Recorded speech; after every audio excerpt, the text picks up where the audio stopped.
Hello बच्चों, मैं शिवम चौहान अपने YouTube channel Shivam physics classes पर आपका बहुत बहुत स्वागत करता हूं। बेटा, हमने चैप्टर 1 की सारी थ्योरी समाप्त कर दी है, सारे न्यूमेरिकल कर लिए हैं और आज हम शुरू कराने जा रहे हैं इस चैप्टर के MCQज क्वेश्चन। ठीक है, ये MCQज क्वेश्चन आपके बोर्ड एग्जाम के साथ साथ सारे कॉम्पिटिटिव एग्जाम के लिए बहुत इंपॉर्टेंट हैं। ठीक है, अर्थात जितने भी कंपटीशन होते हैं जैसे नीट में, जेईई में, एनडीए में, सभी में इन्हीं में से क्वेश्चन पूछा जाता है या इसी टाइप का क्वेश्चन आपसे पूछा जाएगा। ठीक है बच्चों, ध्यान दीजिए, पूरे जितना भी क्रैश कोर्स मैं करा रहा हूं उसके सारे नोट्स आपको इसी वीडियो के डिस्क्रिप्शन बॉक्स में मिलेंगे, वहां से आप उनको डाउनलोड कर लें। ठीक है, तो आइए स्टार्ट करते हैं पहला MCQ क्वेश्चन। देखिए, क्वेश्चन है धनावेशित वस्तु में होती है। पहला क्वेश्चन है धनावेशित वस्तु में क्या होता है? धनावेशित वस्तु में होती है। तो भाई धनावेशित वस्तु के लक्षण बताए थे मैंने। धनावेशित वस्तु में क्या होगा? इलेक्ट्रॉनों की कमी या प्रोटॉनों की अधिकता, क्योंकि धनावेशित मतलब जिस पर पॉजिटिव ज्यादा हो, और पॉजिटिव कब ज्यादा होगा? जब प्रोटॉन ज्यादा होंगे। तो सिंपल सी बात है, धनावेशित वस्तु मतलब प्रोटॉनों की अधिकता। तो ऑप्शन देख लो, प्रोटॉनों की अधिकता कौन सा ऑप्शन है, या इलेक्ट्रॉनों की कमी? तो सी ऑप्शन सही हो जाएगा इसका। कौन सा ऑप्शन सही हो जाएगा? सी, मतलब इलेक्ट्रॉनों की कमी। ठीक है, धनावेशित वस्तु में क्या होता है बच्चों? इलेक्ट्रॉनों की कमी।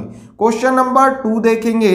क्वेश्चन 2 है बच्चों, दो समान आवेश स्मॉल q और स्मॉल q को जोड़ने वाली रेखा के मध्य बिंदु पर एक आवेश q डैश रखा जाता है। देखिए, दो आवेश हैं स्मॉल q और स्मॉल q, इनके मध्य बिंदु पर यहां पर एक आवेश q डैश रखा जाता है। ठीक है, यहां पर देखिए दो आवेश हैं q q, इनके मध्य बिंदु पर ये आवेश रख दिया, कौन सा? q dash.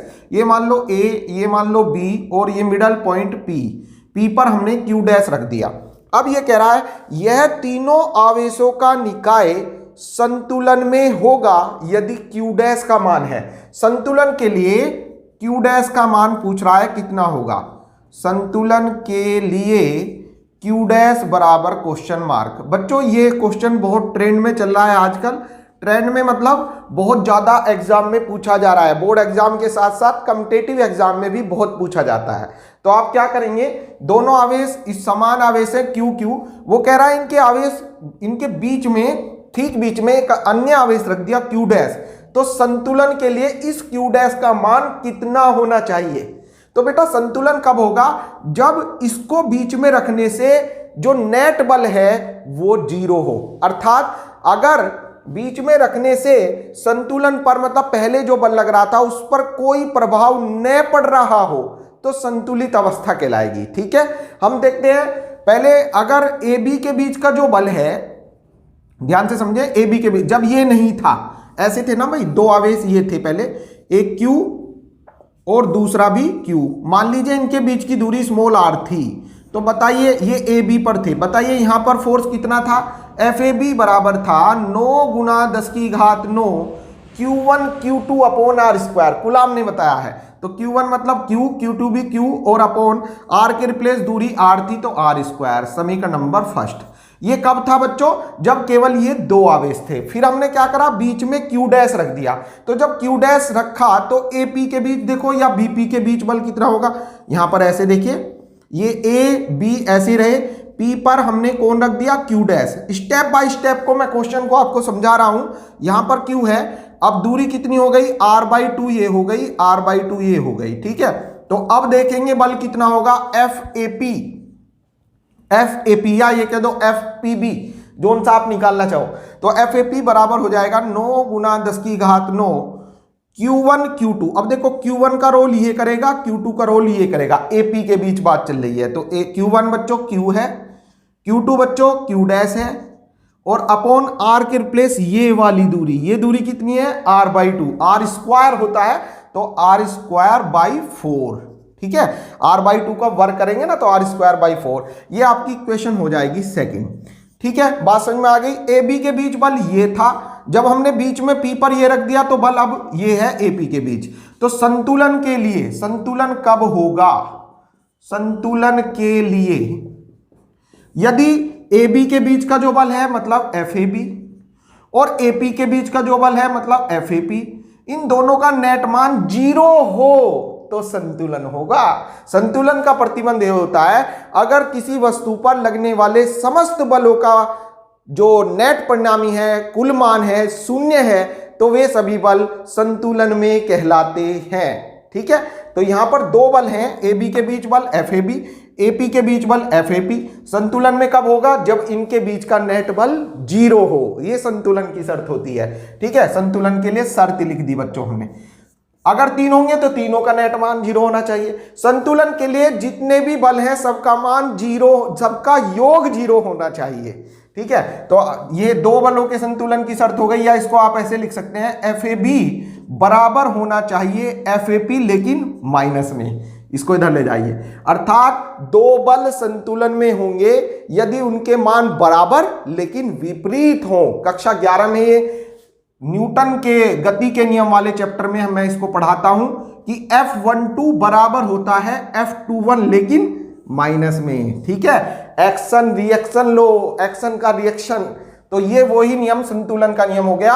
FAB बराबर होगा FAP लेकिन माइनस में। मान रख दो बेटा, FAB आजा, ये रहा 9 × 10 की पावर 9 Q1 Q2 मतलब Q गुना Q अपॉन R स्क्वायर। बेटा ये इसके बीच बल है, बराबर माइनस में FAP इसके बीच बल या FPB दोनों सेम आएंगे। 9 × 10 की पावर 9 इंटू Q1 Q2 मतलब Q dash upon R square कितना था बेटा? R/2 उसका वर्ग कर दिया था हमने, तो R स्क्वायर बाई 4 ऊपर पहुंच गया। अब जो कटता है काट दो, इससे ये गया, Q से Q गया, R स्क्वायर से R स्क्वायर गया, तो क्या बचा? Q बराबर माइनस के Q बराबर क्या बचा बच्चों? माइनस के Q डैश इंटू 4।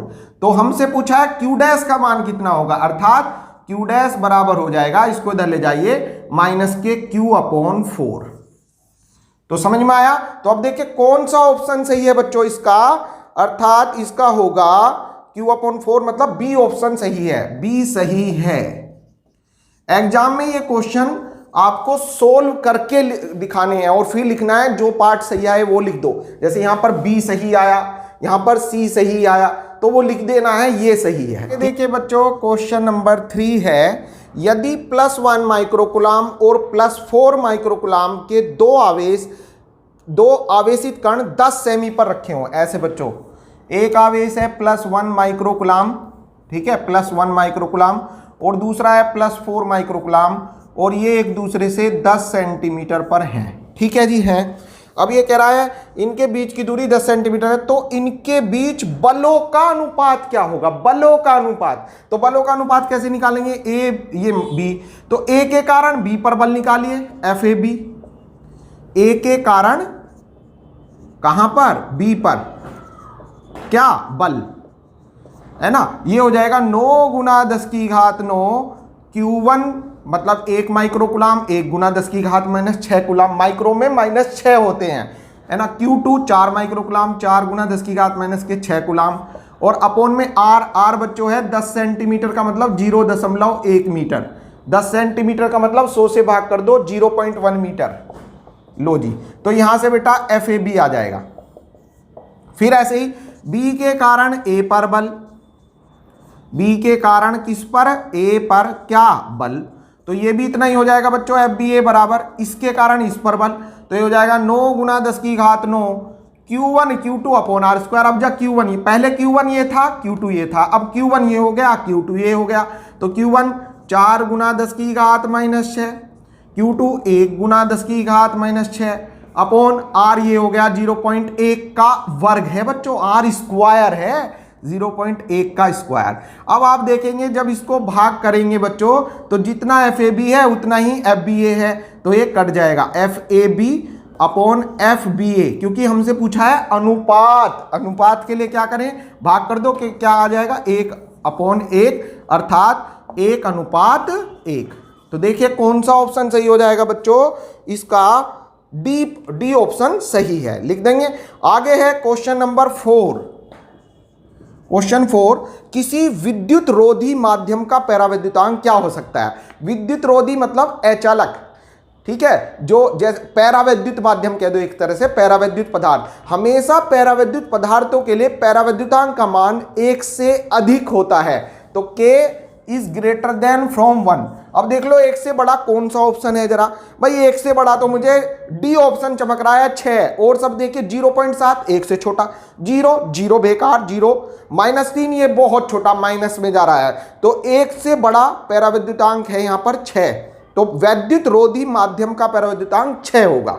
अगला देखिए, कुछ दूरी पर रखे, क्वेश्चन नंबर 5 है, कुछ दूरी पर रखे 2 बिंदु आवेशों को वायु के स्थान पर केरोसिन में रख दें, वायु के स्थान पर केरोसिन में रख दें, तो उनके बीच बल कितना होगा? 2 आवेश हैं, कुछ दूरी पर रखे हैं, वो कह रहा है इनको वायु में नहीं रखना, कहां पर रखना? केरोसिन में, तो बल कितना हो जाएगा, मतलब बढ़ जाएगा या घट जाएगा?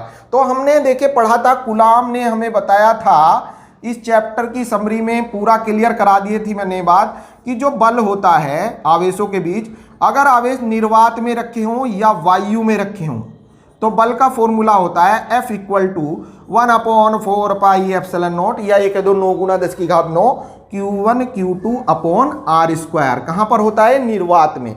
अगर आवेश पैरावैद्युत में रखे हैं, पैरावैद्युत में, तो क्या हो जाएगा? F माने बल, पैरावैद्युत के लिए M लिख दो बेस में, मीडियम पैरावैद्युत माध्यम में बल, तो ये हो जाएगा 1/4 पाई एप्सिलॉन नॉट K आ जाएगा, और Q1 Q2 अपॉन R²। अब आप इन दोनों इक्वेशन में देखिए बच्चों, अगर हम इसको इससे डिवाइड कर दें, अगर हम कर दें डिवाइड F/Fm, तो क्या आ जाएगा बेटे? अगर हम भाग करें इसको इससे, निर्वात के बल को पैरावैद्युत माध्यम से बल के उससे भाग करें, तो इससे ये कट जाएगा, इससे ये कट जाएगा, और ये बचेगा 1/1/1 सबसे नीचे बचा K। और हमने पढ़ा है जो सबसे नीचे होता है वो मेहनत करके सबसे ऊपर पहुंच जाता है। ये लो जी, ये ऊपर आ गया, तो ये आ गया बच्चों F/Fm बराबर K, या इसको आप कह दो, इसे इधर ले जाओ, ये इधर आ जाएगा, तो अर्थात Fm = F/K। इसका मतलब ये हुआ कि पैरावैद्युत माध्यम में जब हम रख देंगे तो बल जो है वो निर्वात में बल का 1/K गुना हो जाएगा। ठीक है, समझे आप? मैंने बताया कि जब हम आवेशों को पैरावैद्युत माध्यम में रख देंगे तो उनके बीच का जो बल है वो निर्वात में बल का 1/K गुना रह जाएगा। अर्थात अब इसका क्या मतलब भाई, हमने पढ़ा अभी K का जो मान होता है 1 से बड़ा होता है पैरावैद्युत माध्यम के लिए, तो जब इसको निर्वात के बल को 1 से बड़ी संख्या से भाग देंगे तो मान घट जाएगा। कैसे? एग्जाम्पल देख सकते हो आप बच्चों, एग्जाम्पल सपोज कीजिए F का मान 12 न्यूटन है, कहां पर? निर्वात में। अब मान लीजिए इसको हमने कैरोसिन में रख दिया, किस में रख दिया? कैरोसिन, मट्टी के तेल में रख दिया, और कैरोसिन के लिए पैरावैद्युतांक का मान लो 6 दिया है। ठीक है, तो अब पैरावैद्युत माध्यम में बल हो जाएगा, मतलब कैरोसिन में बल हो जाएगा Fm बराबर, फॉर्मूला होता है F/K, तो Fm बराबर F कितना था? 12 था। किस में रख दिया? पैरावैद्युत में, कैरोसिन में। कैरोसिन के लिए 6, 6 दूनी 12, तो Fm बराबर कितना रह गया? 2 न्यूटन रह गया। कितना था? 12 न्यूटन था। कितना रह गया? 2 न्यूटन रह गया। 12 से 2 रह गया, अर्थात बल पहले से घट गया। तो जब भी 2 आवेशों को निर्वात या वायु के स्थान पर कैरोसिन में रखा जाता है तो उनके बीच का बल पहले से घट जाता है। इसको हमने भली भांति डेरिवेट की तरह, है ना, सिद्ध करके समझा। तो इसका ऑप्शन हो जाएगा बच्चों घटेगा, ए ऑप्शन सही है इसका। कि आप क्वेश्चन नंबर 6 है, वैद्युत क्षेत्र की तीव्रता का मात्रक है। तो वैद्युत क्षेत्र की तीव्रता की ये 2 MKS मात्रक आपको जरूर याद करने हैं। ठीक है, जो आपके यूज में होंगे। देखो, एक तो सूत्र है E बराबर F/Q, बेसिक फॉर्मूला जो इस पार्ट में आपने पढ़ा था, उससे यूनिट बन जाएगी F की न्यूटन, क्योंकि कुलाम, तो यूनिट बन गई न्यूटन पर कुलाम। और दूसरा एक बेसिक फॉर्मूला चैप्टर 3 में पढ़ाऊंगा मैं, V/D, है ना, तो इससे बनेगा V से वोल्ट, और D माने दूरी, दूरी का मतलब मीटर, तो दूसरा मात्रक क्या बन गया, वोल्ट पर मीटर।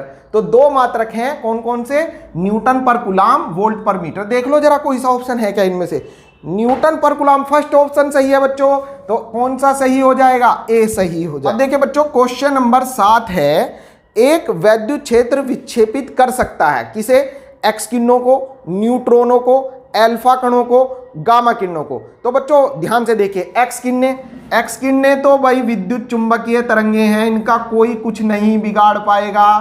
ये कौन सी होती हैं, विद्युत चुंबकीय तरंगे, इलेक्ट्रोमैग्नेटिक वेव्स होती हैं, इनको कोई नहीं कुछ नहीं बिगाड़ सकता इनका, अर्थात ये विक्षेपित नहीं होती। इसी प्रकार लास्ट में डी ऑप्शन गामा किरणें है ना, ये भी विद्युत चुंबकीय तरंगे हैं, इनका भी कोई कुछ नहीं बिगाड़ सकता, तो ये भी विक्षेपित नहीं होंगी। भाई इनके नाम क्या आगे, तो गामा किरणें और एक्स किरणें ये दोनों ही विद्युत चुंबकीय हैं, तो ना तो ये विद्युत क्षेत्र में विक्षेपित होने की और ना ही चुंबकीय क्षेत्र में होने की। अब इसके बाद आया न्यूट्रॉन। बच्चों न्यूट्रॉन है उदासीन कण, तो उदासीन तो वैसे ही विक्षेपित नहीं होने का, ये तो बेचारा वैसे ही उदास है, इसे क्या फर्क पड़ रहा, चाहे इलेक्ट्रिक फील्ड आ जा चाहे मैग्नेटिक फील्ड आ जा, तो ना न्यूट्रॉन भी विक्षेपित नहीं होने का। अब बचा कौन, एल्फा। एल्फा होता है मोटा भारी कण, तो उसमें चला नहीं जाता। विद्युत क्षेत्र में सबसे ज्यादा विक्षेपण किसका होता है, एल्फा कणों का होता है, क्योंकि ये मोटा है, भारी है। जैसे विद्युत क्षेत्र देखा अपने मार्ग से फिसल जाता है, ठीक है, तो विक्षेपण कौन हो जाएगा, एल्फा कण। अगला क्वेश्चन है बच्चों, क्वेश्चन नंबर 8, निम्न में कौन सी राशि व्युत्क्रम वर्ग के नियम का पालन नहीं करती। अब सबसे पहले व्युत्क्रम वर्ग का नियम होता क्या है ये देखना होगा। व्युत्क्रम वर्ग का नियम, पहले हमें देखना है व्युत्क्रम वर्ग का नियम है क्या ये व्युत्क्रम वर्ग का नियम। तो व्युत्क्रम वर्ग का नियम बच्चों कूलाम के नियम में हमने दो बातें पढ़ी थी, F प्रोपोर्शनल Q1 Q2, और दूसरी पढ़ी थी इनवर्सली प्रोपोर्शनल R स्क्वायर। तो ये जो इनवर्सली प्रोपोर्शनल है, इनवर्सली मतलब व्युत्क्रमानुपाती R स्क्वायर, तो व्युत्क्रम वर्ग का नियम यही हो गया, F व्युत्क्रमानुपाती R स्क्वायर। तो यहां पर जो ये चार ऑप्शन दिए हैं, इनमें से जिस फॉर्मूले में अपोन में R स्क्वायर नहीं आएगा वही व्युत्क्रम वर्ग के नियम का पालन नहीं करेगा, ठीक है। तो अब देखते हैं किसके फॉर्मूले में आर स्क्वायर नहीं आता। ऑप्शन ए ऑप्शन देखिए, ए क्या है, बिंदु आवेश के कारण वैद्युत क्षेत्र की तीव्रता, इसी पाठ में पढ़ा था, E बराबर 1/4 pi epsilon not Q upon r square, ये फॉर्मूला था। तो ये कह रहा है E व्युत्क्रमानुपाती आर स्क्वायर, तो ये तो कर रहा है भाई इसका पालन, ठीक है जी। आगे विद्युत द्विध्रुव के कारण दूरस्थ बिंदु पर वैद्युत क्षेत्र की तीव्रता E बराबर 1/4 पाई एप्सिलॉन नॉट, दूरस्थ मतलब अक्षीय स्थिति में 2p अपॉन आर की क्यूब। ओहो ये आ गया भाई आर की क्यूब, दूरस्थ वैद्युत द्विध्रुव के कारण अक्षीय स्थिति में तीव्रता होती है 2p अपॉन आर की क्यूब आ गया। तो इसका मतलब E व्युत्क्रमानुपाती आर की क्यूब, और यहां क्या है सूत्र में आर स्क्वायर, तो मतलब ये जो है व्युत्क्रम वर्ग के नियम का पालन नहीं करता। तो कौन सा ऑप्शन सही हो जाएगा बच्चों, बी सही है, ये व्युत्क्रम वर्ग के नियम का पालन नहीं करता है। आगे देखेंगे बेटा क्वेश्चन नंबर 9। क्वेश्चन नंबर 9 है बच्चों, एक निश्चित दूरी r पर समरूप धातु के गोलों पर +4q और -2q आवेश है और गोलों के बीच का आकर्षण बल F है। दो गोले हैं भाई, एक ये रहा। अब वो कह रहा है ये r दूरी पर हैं एक दूसरे से, इनके बीच की डिस्टेंस r है, ठीक है, और इन पर आवेश है, एक पर +4q है, ठीक है जी है, और दूसरे पर -2q है, ठीक है जी है। अब ये कह रहा है गोलों के बीच आकर्षण बल, आकर्षण क्यों कह रहे हैं हम, क्योंकि एक पर पॉजिटिव दूसरे पर नेगेटिव, पॉजिटिव नेगेटिव आकर्षित करते हैं, तो वो कह रहा है इनके बीच जो आकर्षण बल है वो है F। कितना है आकर्षण बल, F है। आगे कहा बच्चों, यदि गोलों को स्पर्श कराकर उन्हें r दूरी पर ही रख दें, स्पर्श कराओ और वहीं पर रख दो, तो पहले स्पर्श कराइए इनको, स्पर्श कराने पर बच्चों जब इन्हें स्पर्श कराएंगे तो जो आवेश होता है, ध्यान से समझिएगा इस बात को, जब दो गोलों को स्पर्श कराया जाता है तो उनका आवेश बराबर हो जाता है। और कितना हो जाता है, जो पहले वाला आवेश है उससे जोड़ो और आधा कर दो। फिर सुनो, जब दो गोले हों और उनको आपस में रगड़ दें, या स्पर्श करा दें तो उन पर आवेश समान हो जाता है। और कितना हो जाता है? जो पहले वाला आवेश है उसे जोड़ो और जोड़कर आधा कर दो तो नया आवेश हो जाएगा, नया आवेश, नया आवेश लिख दिया मैंने। स्पर्श कराने पर नया आवेश Q1 डैश बराबर Q2 डैश। ये इसका क्या मतलब है? मतलब दोनों का बराबर हो जाएगा। कितना हो जाएगा? जो पहला आवेश है, पहला ये Q1 मान लो, ये Q2 मान लो, तो पहला आवेश इसे जोड़ो Q1 प्लस Q2 और जोड़ के आधा कर दो। ठीक है, पहले वाला आवेश जोड़ो और जोड़ के आधा कर दो। तो पहले वाला आवेश इसका 4Q है बच्चों, इसका कितना है 2Q, माइनस का है तो माइनस लगाओ और अपॉन में 2 आधा करना है। तो ये हो जाएगा बेटा 4Q में से 2Q गया 2Q अपॉन 2, 2 से 2 कट गया, अर्थात आवेश कितना हो गया Q। तो जब हम इन्हें स्पर्श करा देंगे तो प्रत्येक पर आवेश कितना हो जाएगा? Q हो जाएगा। तो वो कह रहा है उतनी ही दूरी पर रख दें तो बल कितना हो जाएगा। तो पहले हमें प्रारंभ में बल निकालना है। F का मान यहाँ कितना है तो यहाँ बल निकालिए बच्चों। F बराबर होगा 9 × 10 की power 9 Q1 Q2 upon R square, Q1 Q2 upon R square. तो Q1 कितना है बच्चों? 4Q, Q2 कितना है? 2Q। माइनस में है, माइनस नहीं लेना है, बल सदिश राशि है, यह दिशा पर निर्भर करती है, चिन्ह पर नहीं, तो चिन्ह नहीं लेना है यहाँ पर। और अपॉन में R square, Q1 Q2 upon R square. तो ये हो जाएगा बेटा F इक्वल टू 9 × 10 की घात 9, 4 दूनी 8 Q square upon R square, your equation number first. ठीक है, ये पहली इक्वेशन हो गई। ये कब हो गया बल? ये जब बल हो गया बच्चों जब दोनों का, एक का आवेश 4Q था, दूसरे का -2Q था। फिर हमने क्या करा? जोड़ा, स्पर्श कराया और स्पर्श कराने पर नया आवेश दोनों का सेम हो गया, क्योंकि 4Q प्लस 2Q करेंगे तो ये माइनस का है तो -2Q अपॉन 2Q आ गया बच्चों। तो अब बल हो जाएगा, है ना, सेकंड कंडीशन में बल F डैश कह दो इसको, F डैश इक्वल टू 9 × 10 की घात 9 Q1 Q2, Q1 भी भाई Q1 dash Q2 dash upon R square. ये फॉर्मूला अप्लाई होगा बच्चों। अब डैश हो गया ना, आवेश चेंज हो गया, तो F डैश इक्वल टू 9 × 10 की घात 9 Q1 डैश Q है, Q2 डैश भी Q है, तो Q square upon R square. ये इक्वेशन नंबर सेकंड हो गई बच्चों। भाग कर दो इनको, भाग फर्स्ट अपॉन सेकंड। तो जैसे ही भाग करेंगे तो ये हो जाएगा F अपॉन F डैश। अब ध्यान से देखना बेटे, F जब अपॉन F डैश, जब इससे इसको भाग करेंगे तो इससे ये चला जाएगा बेचारा, इससे ये चला जाएगा, इससे ये चला जाएगा, तो क्या बचेगा? ऊपर बचेगा केवल 8। भाग करने पर सब कट जाएगा, इससे ये खत्म, इससे ये खत्म, Q स्क्वायर से Q स्क्वायर खत्म, R स्क्वायर से R स्क्वायर खत्म, तो क्या बचा? केवल 8 बचा।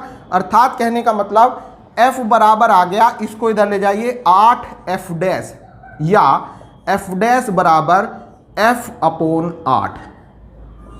अर्थात बल पहले का 1/8 गुना रह जाएगा।